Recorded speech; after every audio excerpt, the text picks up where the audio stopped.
Hello friends, welcome to make law easy. तो अभी हम डिस्कस करने वाले हैं डिटेंशन के टाइप्स। मतलब जो दो कॉमनली टाइप्स डिटेंशन की जो टाइप्स यूज़ होते हैं उन्हें हम डिस्कस करेंगे, उनके बारे में हम बात करेंगे। फाइन। तो इससे पहले ना प्रिवेंटिव डिटेंशन क्या होता है, मैं उसको एक शॉर्ट फॉर्म जो है एक शॉर्ट डिस्क्रिप्शन में उसको ऑलरेडी डिस्कस कर चुकी हूँ, तो उसे आप देख सकते हैं। तो अब हम बात करेंगे there are commonly two types of detention. One is punitive and another is preventive detention. तो प्यूनिटिव जैसे नाम से ही पता चल रहा है, which means detention as a punishment for criminal offence.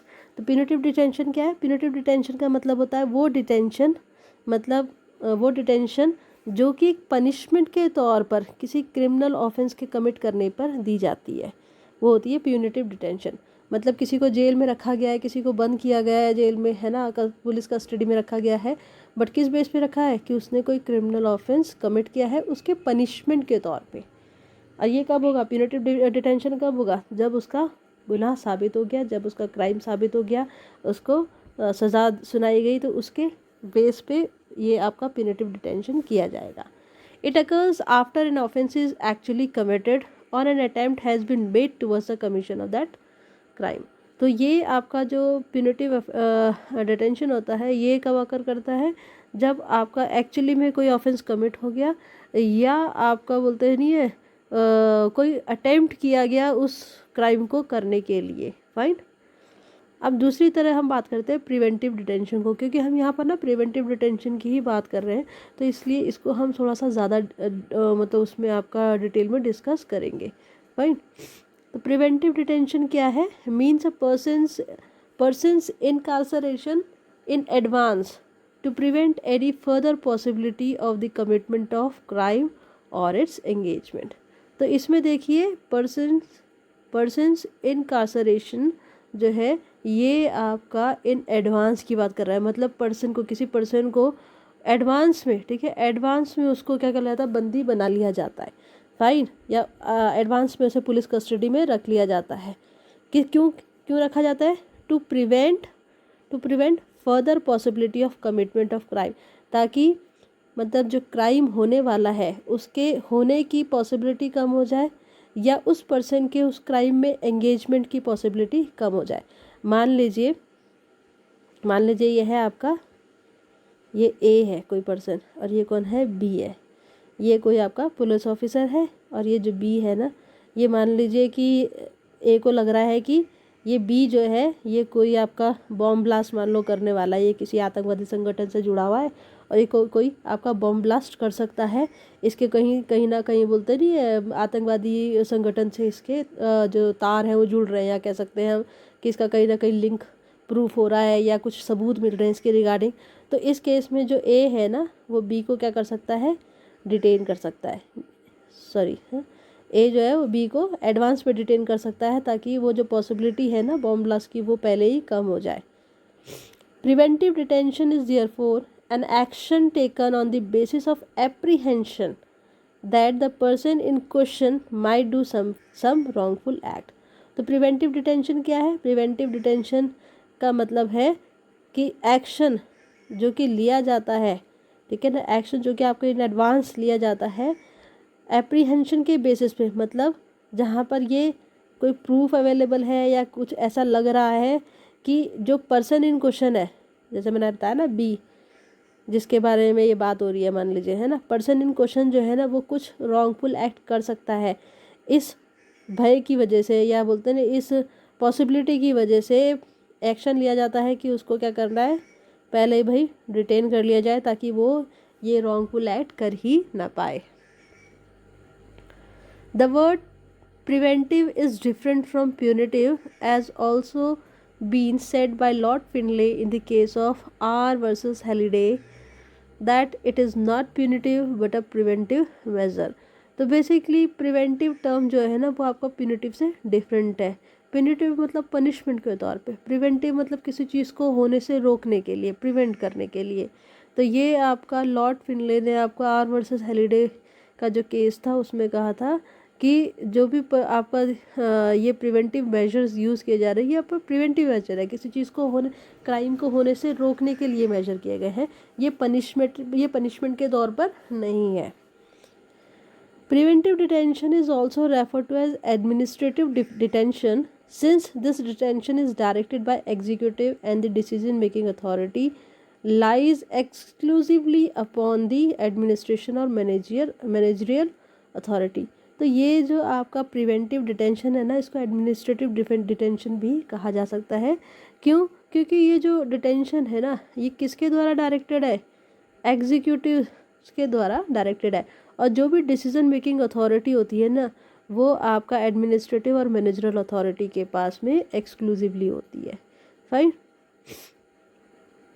Preventive detention is said to be the practice of imprisoning accuse person prior to trial on the presumption that their discharge would not be in favor of society, and if discharged they might commit multiple other crimes. तो आपका जो preventive detention है ना, ये क्या है? ये क्या प्रैक्टिस होती है? Practice of imprisoning accuse person prior to trial. मतलब ट्रायल से पहले ही एक्यूज पर्सन जो है, ठीक है ना, उसको इम्प्रिजन करना, मतलब उसको जेल में डाल देना. फाइन. किस प्रिजम्पशन के बेस पे? कि अगर इन्हें डिस्चार्ज किया जाता है तो ये सोसाइटी के फेवर में नहीं होगा, सोसाइटी के फेवर में नहीं होगा. और अगर मान लीजिए ये डिस्चार्ज कर दिए जाते हैं तो ये और भी मल्टीपल क्राइम कमिट कर सकते हैं. Whenever the discharge of the accused is deemed to be prejudicial to the ability of the state to conduct its investigation, then also measures of preventive detention is used. और ये जो आपका preventive detention के जो measures है वो और कब यूज़ कर सकते हैं?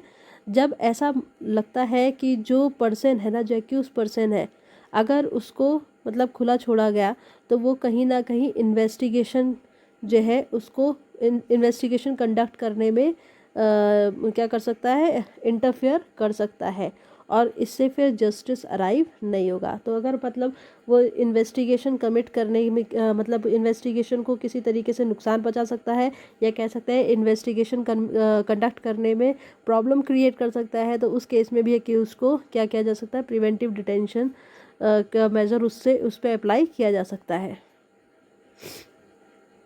Understanding in a simple sense, preventive detention means that a person is detained without trial and conviction by the court. तो प्रिवेंटिव डिटेंशन अगर सिंपल सेंस में हम समझे तो क्या है? इसका मतलब है पर्सन को डिटेन किया जाता है बिना ट्रायल और बिना कन्विक्शन के. मतलब कोर्ट में उसका ट्रायल नहीं हुआ, ठीक है ना, और वो किसी क्राइम के लिए कन्विक्ट भी नहीं हुआ है, ठीक है ना, इसके बिना ही उसे डिटेन करना based on mayor apprehension formed in executive authorities mind. और किसके बेस पे? कि जो एग्जीक्यूटिव अथॉरिटी जो है ना, उसके माइंड में जो एप्रीहेंशन है, बोलते हैं ना किसी चीज़ का डर है कि भाई ये अगर बाहर रहेगा तो ये कुछ प्रॉब्लम क्रिएट कर सकता है, इसी बेस पे उसको डिटेन किया जाता है. In the case of Mariappa versus the district collectors and others, तो आपके जो मरियप्पा वर्सेस डिस्ट्रिक्ट कलेक्टर और अदर्स जो थे, इस केस में क्या हेल्ड किया गया? That the aim of detention and its law is not to punish anyone but to stop certain crimes from being committed. तो इस केस में क्या हेल्ड किया गया कि ये जो आपका प्रिवेंटिव डिटेंशन किया जा रहा है, इसका एम जो है वो आपका पनिशमेंट देना नहीं है. इसका एम क्या है? कुछ सर्टेन क्राइम्स को कमिट होने से रोकना.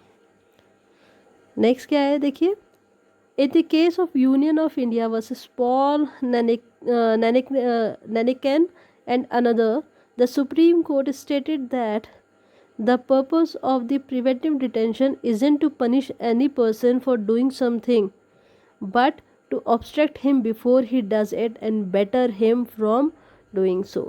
तो इस केस में क्या कहा गया? इस केस में भी यही कहा गया कि जो प्रिवेंटिव डिटेंशन होता है ना, इसका मकसद, इसका जो पर्पस है ना, वो किसी पर्सन को कोई चीज़ का मतलब कोई एक्ट करने के लिए पनिश करना नहीं है. बस इसका एम क्या है? इसका एम है उस पर्सन को कुछ गलत करने से रोकना, ठीक है ना. The reasoning for such detention is based on suspicion और reasonable possibility and not a criminal conviction. तो इस तरीके का जो डिटेंशन होता है ना, इसका रीज़न क्या होता है? इसका रीज़न होता है सस्पिशन, मतलब इसका बेस क्या है, शक और कोई रीजनेबल पॉसिबिलिटी कि कोई क्रिमिनल ऑफेंस ना कमिट हो, fine, which can be justified only by a valid proof. The laws regulating preventive detention are repulsive to the modern democratic constitution. These laws raise substantial queries about the protection of the citizens as mentioned under Article 22 of the Indian Constitution and the freedom of the person detained on mere suspicion. तो basically ये जो आपके preventive detention के जो laws है ना, ये एक तरीके से जो मॉडर्न डेमोक्रेटिक कॉन्स्टिट्यूशन है ना हमारा, इसके एक तरीके इसके अगेंस्ट है, मतलब अगर माना जाए तो इसके अगेंस्ट है, क्योंकि ये इसका जो प्रिवेंटिव डिटेंशन है इसका मिसयूज़ भी हो सकता है. और जो बोलते हैं ना, ये एक तरीके से क्वेश्चन राइज करता है जो आपका कॉन्स्टिट्यूशन के आर्टिकल 22 में जो पर्सन को आपका फ्रीडम की बात करते हैं, ठीक है ना, हम बात करते हैं इंडियन कॉन्स्टिट्यूशन में फ्रीडम की, ठीक है, राइट टू फ्रीडम की बात करते हैं, उसका एक तरीके से कहीं ना कहीं हनन हो सकता है.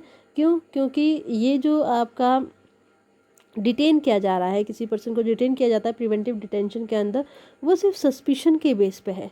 तो ऐसा तो कोई भी किसी को डिटेन कर सकता है सस्पिशन के बेस पे, उसको उसके लिए कोई ज़्यादा रीज़न भी नहीं देना है. तो इस लॉ का अगर पर्टिकुलर तरीके से, मतलब इस लॉ का अगर सही तरीके से इस्तेमाल नहीं होगा तो ये कहीं ना कहीं जो है वो आपका आर्बिट्रेरली यूज़ हो सकता है. जो आपका अथॉरिटीज़ है, ठीक है ना, जो अथॉरिटीज़ हैं वो इसका मिसयूज़ कर सकती हैं, और जिसकी वजह से जो आपका पर्सन सिटीजन्स हैं उनके जो राइट्स है प्रोटेक्शन, जो उनके जो राइट्स का प्रोटेक्शन है ना उसका, या कह सकते हैं हम फ्रीडम का जो है उस पर एक तरीके से क्वेश्चन मार्क लग जाता है. जो उनका राइट टू फ्रीडम है उस पर एक क्वेश्चन मार्क लग सकता है. तो इस प्रिवेंटिव डिटेंशन का जो ये प्रिवेंटिव डिटेंशन के जो भी लॉज है ना, ये आपके बहुत प्रॉपरली फॉलो होने ज़रूरी हैं. As per section 151 of the Code of Criminal Procedure 1973, a police officer can apprehend any person without a magistrate's authority or without a warrant if he receives any such information that the person is likely to commit any crime of cognizable nature and which cannot be prevented otherwise.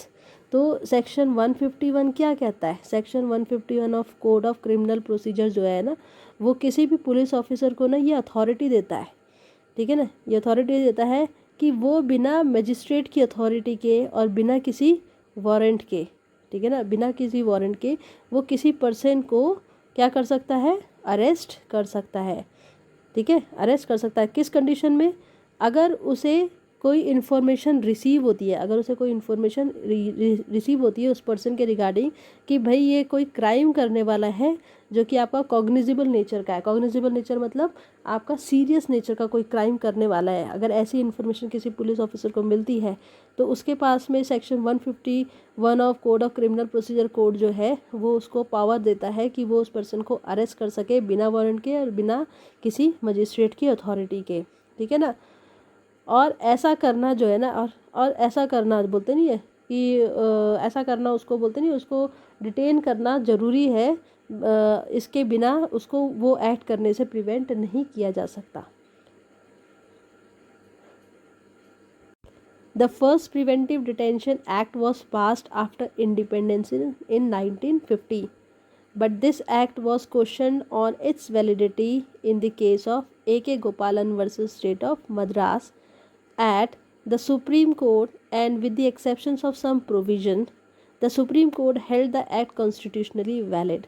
तो basically ये जो आपका ये first preventive detention act जो था वो independence के बाद आपका पास किया गया, बट इस एक्ट को ना क्वेश्चन, इसकी जो वैलिडिटी है उसको क्वेश्चन किया गया. किस केस में? A.K. गोपालन वर्सेस स्टेट ऑफ मद्रास के केस में इसकी जो कॉन्स्टिट्यूशनलिटी है या इसकी जो वैलिडिटी है ना उसको क्या किया गया, क्वेश्चन किया गया कि भाई ये किस तरीके से वैलिड है. कहाँ पर? सुप्रीम कोर्ट में, ठीक है ना. And with the exceptions of some provision the supreme court held the act constitutional validity. और इस केस में सुप्रीम कोर्ट ने, ठीक है ना, कुछ एक्सेप्शंस के साथ में, कुछ एक्सेप्शनल प्रोविजन के साथ में इस एक्ट को, प्रिवेंटिव डिटेंशन एक्ट को कॉन्स्टिट्यूशनली वैलिड बताया. The act before getting expired in year 1969 was amended 7 times, and the reason for each amendment was to extend its validity for 3 more years, and so was extended until December 31, 1969. तो ये जो आपका act था ना, preventive detention act जो था, ये आपका हम कह सकते हैं कि इसका जो लास्ट आपका एक्सपायर हुआ ये आपका 1969 में आपका एक्सपायर हो गया। इससे पहले इसमें 7 बार इसका अमेंडमेंट किया गया, और अमेंडमेंट का जो रीज़न था वो था ये था कि भाई इसकी वैलिडिटी को एक्सटेंड कर दिया जाए। फाइन, तो इसकी जो लास्ट वैलिडिटी आपकी एक्सटेंड हुई थी वो आपकी दिसंबर 31, 1969 तक एक्सटेंड हुई थी। आप नेक्स्ट वीडियो हम डील करेंगे प्रिवेंटिव डिटेंशन से रिलेटेड। देखते हैं कि उसमें क्या टॉपिक आपको डिस्कस करने के लिए मिलेगा। तो चलिए फिर मिलते हैं नेक्स्ट टॉपिक में नेक्स्ट